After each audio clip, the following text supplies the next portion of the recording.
우리 하나님 말씀 열왕기하 23장 31절에서 24장 7절까지 말씀입니다. 열왕기하 23장 31절에서 열왕기하 24장 7절까지 말씀입니다. 말씀을 교독해서 읽도록 하겠습니다. 여호아하스가 왕이 될 때에 나이가 23세라 예루살렘에서 석 달간 다스리니라.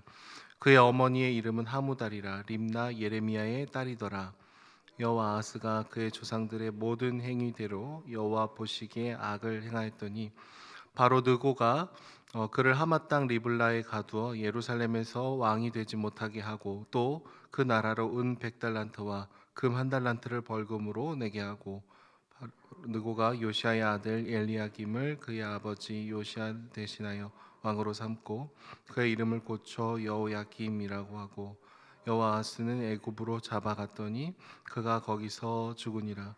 여호야김이 은과 금을 바로에게 주니라. 그가 바로 느고의 명령대로 그에게 그 돈을 주기 위하여 나라에 부과하되 백성들 각 사람의 힘대로 액수를 정하고 은금을 징수하였더라. 여호야김이 왕이 될 때에 나이가 25세라 예루살렘에서 11년간 다스리니라. 그의 어머니의 이름은 스비다라 로마 부다야의 딸이더라. 여호야김이 그의 조상들이 행한 모든 일을 따라서 여호와 보시기에 악을 행하였더라. 여호야김 시대에 바벨론의 왕 느부갓네살이 올라오매 여호야김이 3년간 섬기다가 돌아서 그를 배반하였더니 여호와께서 그의 종 선지자들을 통하여 하신 말씀과 같이 갈대아의 부대와 아람의 부대와 모압의 부대와 암몬 자손의 부대를 여호야김에게로 보내 유다를 쳐 멸하려 하시니 이 일이 유다의 임함은 곧 여호와의 말씀대로 그들을 자기 앞에서 물리치고자 하심이니 이는 므낫세의 지은 모든 죄 때문이며 또 그가 무죄한 자의 피를 흘려 그의 피가 예루살렘에 가득하게 하였음이라. 여호와께서 사하시기를 즐겨하지 아니하시니라. 여호야김의 남은 사적과 행한 모든 일은 유다 왕 역대지략에 기록되지 아니하였느냐. 여호야김이 그의 조상들과 함께 잠에 그의 아들 여호야긴이 대신하여 왕이 되니라. 애굽 왕이 다시는 그 나라에서 나오지 못하였으니 이는 바벨론 왕이 애굽 강에서부터 유브라데 강까지 애굽 왕에게 속한 땅을 다 점령하였음이더라. 아멘. 여러분, 우리는 이름을 지을 때 굉장히 고민을 하게 됩니다. 그리고 부모님들이 생각하는 가장 좋은 가치들을 따라서 또 우리 아이들을 축복하는 마음을 담아서 우리 아이들의 이름을 짓습니다. 저도 저희 아이들 3명의 이름을 지을 때 굉장히 기도하고 어떤 아이가 되면 좋을지에 대한 고민을 했던 기억이 납니다. 교회 안에는 많은 이름들이 있죠. 그래서 성경에 나오는 그 인물들을 따라서 이름을 이렇게 지은 경우들도 있고 또 하나님께서 기뻐하시는 핵심적인 가치들을 따라서 우리 자녀들 또 손주들의 이름이 정해지는 경우들도 있습니다. 그중에 어떤 아이들은 참으로 자신의 이름에 걸맞게 하나님을 사랑하고 주님 안에서 건강하게 자라나는 아이들이 있습니다. 너무 기쁘고 너무 예쁘죠. 그런데 때로는 자신의 이름의 뜻과는 전혀 무관하게 하나님께 그다지 관심이 없고 사랑하지 않고 먼 길을 돌아서 오는 것 같은 자녀들도 있습니다.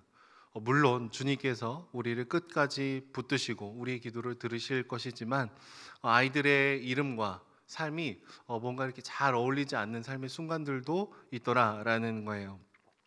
오늘 말씀 본문에 나오는 2명의 왕 역시도 이름은 굉장히 좋았으나 삶은 그렇지 못했던 것을 보게 됩니다.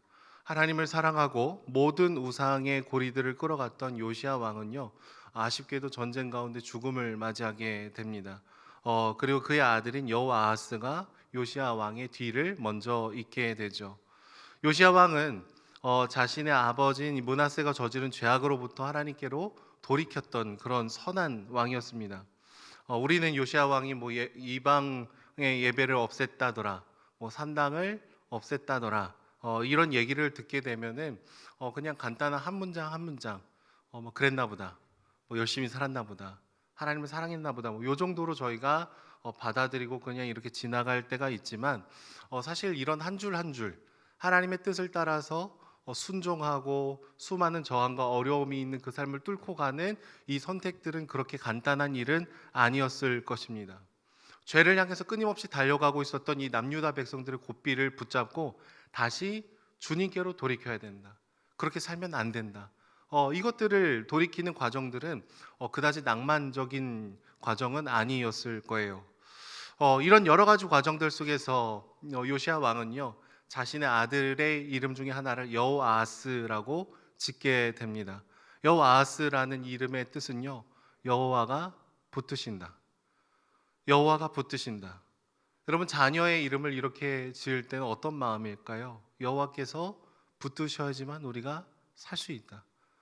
여호와께서 붙드셔야지만 우리가 그 생명의 길을 갈 수 있다라는 이 자신의 삶을 고백하면서 또 자녀를 축복하는 마음으로 그런 이름을 지었겠죠.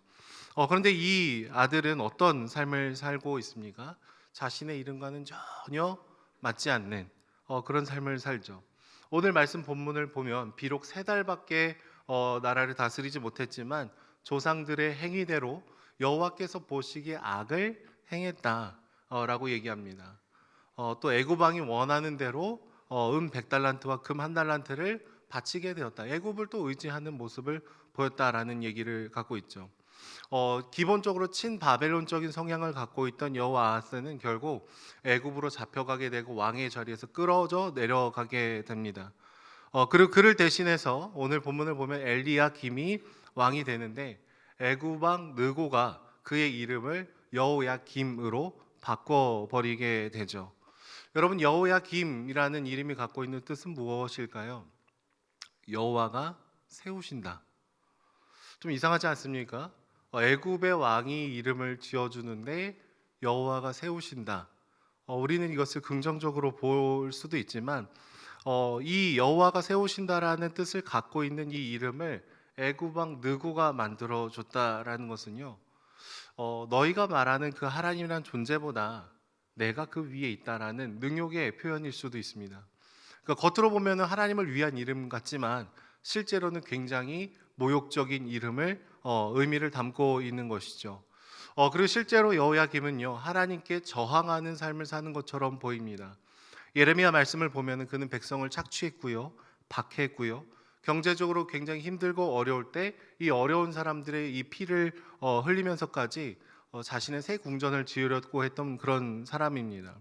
선지자들을 죽이거나 협박을 했고요, 또 하나님의 말씀을 이제 불태우는 불손한 그런 모습들을 보이고 있었죠.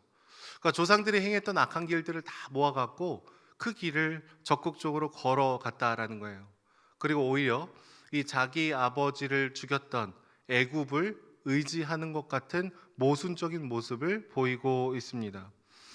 물론 힘에 굴복해서 한동안은 이 바벨론에 이제 굴복하는 모습들도 보이긴 하지만 바벨론이 유다를 지배한 지 3년 만에 이제 배신하고요, 애굽을 다시 따라가는 선택을 하게 됩니다.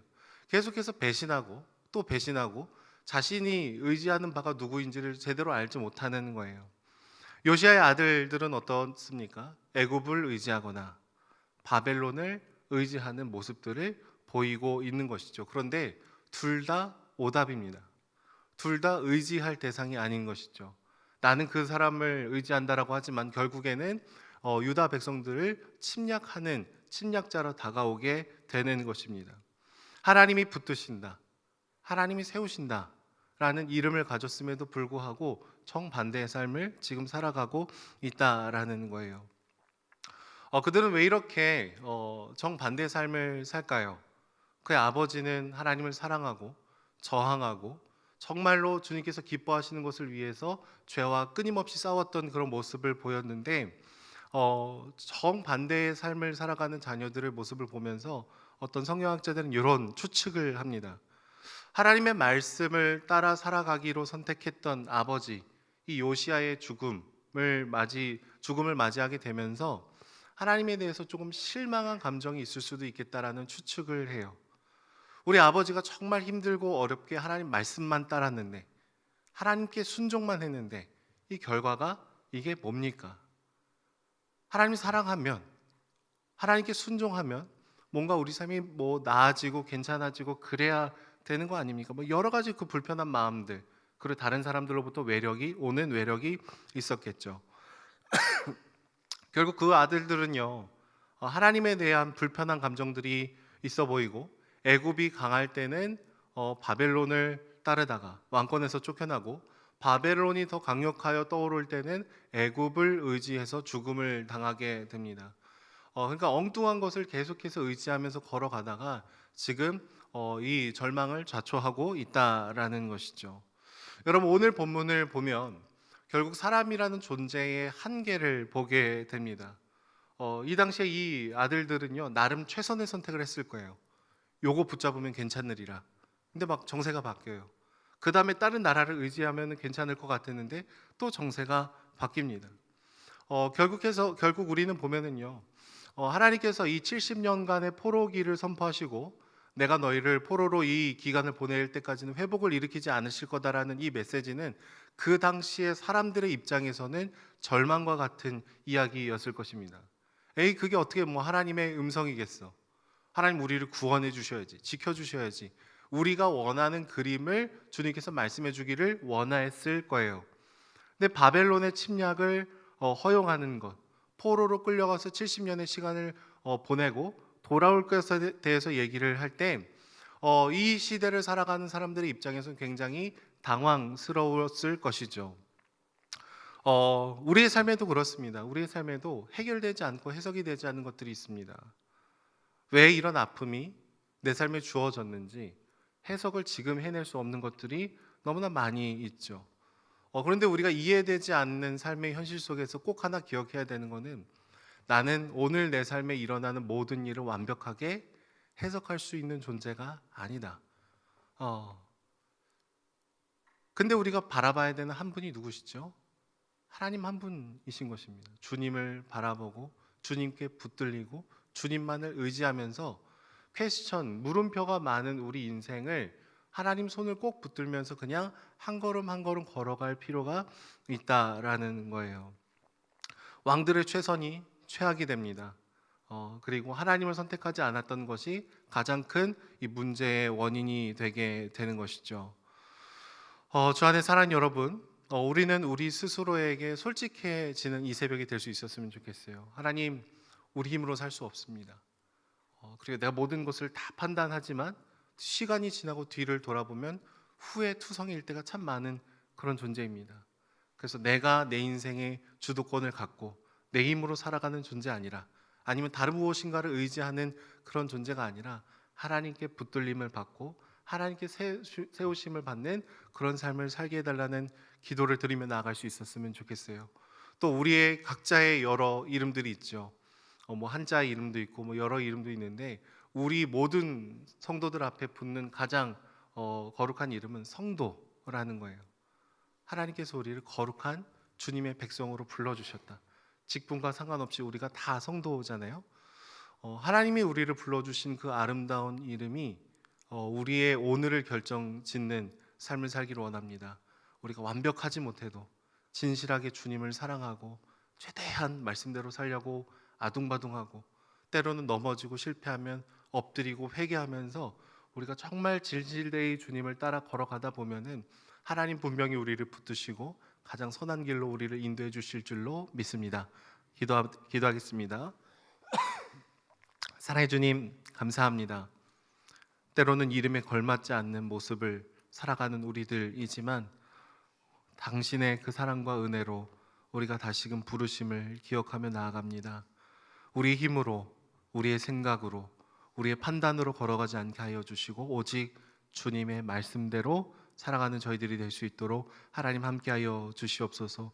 오늘 일하는 시간을 주님 허락해 주셨는데, 오늘 24시간 모든 시간 속에 주님 우리 왕이 되어 주시고 하나님과 동행하는 삶을 살아갈 수 있도록 축복하여 주시옵소서. 감사드리며 예수님의 이름으로 기도드립니다. 아멘.